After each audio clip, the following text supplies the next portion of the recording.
What's up, YouTube? It's me, Rich, aka Marissa, and today we are talking about unattachment and unattaching ourselves from what doesn't work. Now, in life are always attached to things, people, and places. And we want to keep going to these places and keep doing the same things and keep doing and being a part of the same crowds when internally we know that there is something greater out there for us. And so, for example, in my life, I've took a hiatus from even hanging out with friends and even, associating myself with people I used to associate myself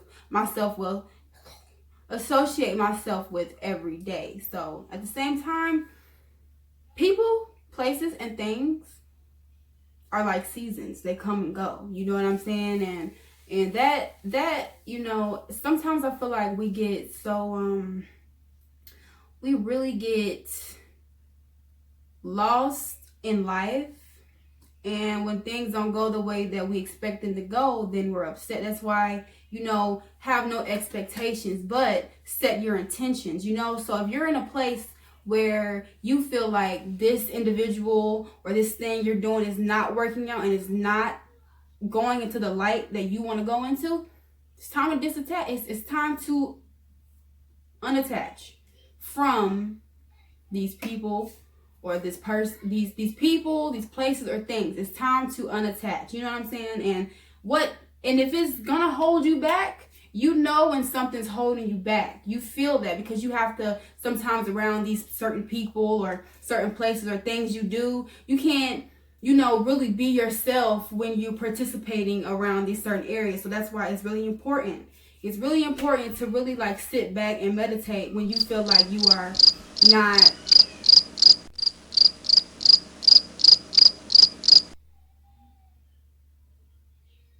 it's really important to sit back and, take a minute to reevaluate your life when you feel stressed out, when you feel tension, when you feel like things aren't going in your favor. It's time to really pull back. You know what I'm saying? And I pull back from friends who I thought I would never pull back from just to get in a clearer headspace. And I guarantee you will get in a clearer headspace. You have to get in a clearer headspace to know where you're going and really take time. It's not going to happen overnight. You know what I'm saying? Knowing where you're going is not going to happen overnight. Sometimes you have to take some time to really meditate on it, but still move. Don't sit. I'm not saying don't sit, but sometimes you do have to sit and think.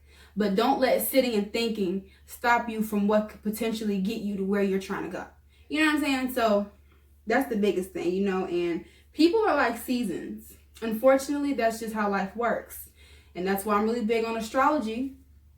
I don't know if I ever put that type of content on this channel, but that's why I'm really big into astrology, because the things that goes on in nature goes on with us as human beings. You know what I'm saying? Just like how we have winter, summer, spring, and fall, we also have our own winter, summer, spring, and fall. So this video is basically about unattaching yourself from places that make you uncomfortable.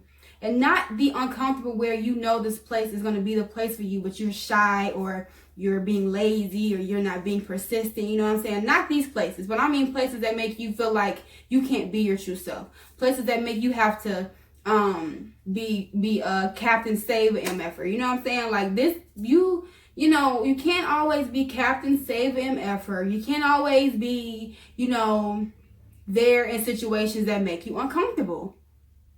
Especially if certain situations could play out in the worst way. You don't want to be in people's lives where things could play out in the worst way. And that's why it's important to unattach and disassociate yourself and take time to yourself to gain some clarity. Because clarity, listen, honey, is important. We sleep on clarity. A lot of us have so much going on in our heads. I know I do. I personally always have so much going on in my head. And the last thing I do is to have someone else's problems going on in my head. I'm enough to deal with it. You feel me? So, and the ways that I disassociate myself is just kind of like, I kind of just step back. I stop hanging around certain places, hanging around certain people, stop doing certain things, and really taking time to myself and being with me and understanding me and really just sitting back and evaluating what should stay and what should go. And 9 times out of 10, well, 100% of the time, you're going to know what should stay and what should go. But a lot of times we hold on to memories. We hold on to desires. We hold on to I don't know, lust, I guess, you know, and we have to really like understand that these feelings come and go. So if you're feeling like you're in a place where you're being bombarded by things that aren't putting life in your favor, you might want to take time to step back and be alone for a while. This video really was it's not too emotional, but it's kind of deep. Not like my first video, you know what I'm saying? This is real. You really got to get real with you, and that's the journey that I'm on right now. And hopefully, if you're feeling like this and feeling like you are stuck and you feeling like you are in a position where you aren't loving yourself in the best possible way you can, then take some time to disassociate. Stop picking up the phone. Stop hanging out. Stop smoking that weed. Stop drinking. You know what I'm saying? Just be 100% in your space. Stay out of social media. Stop sharing those posts. Stop reading the negativity. You know what I'm saying? So that's all I have for today. If you want to jump on my Facebook name is Rich Tonez as well. You can add me on there. Today I will be talking about my allergic reaction to marijuana and the marijuana industry and people getting locked up for marijuana charges. You know what I'm saying? So hop on my Facebook at it's called Rich Tonez. So anyway, that's my video. Hope everybody has a wonderful night, day, morning, evening, whatever time you're watching this. Peace.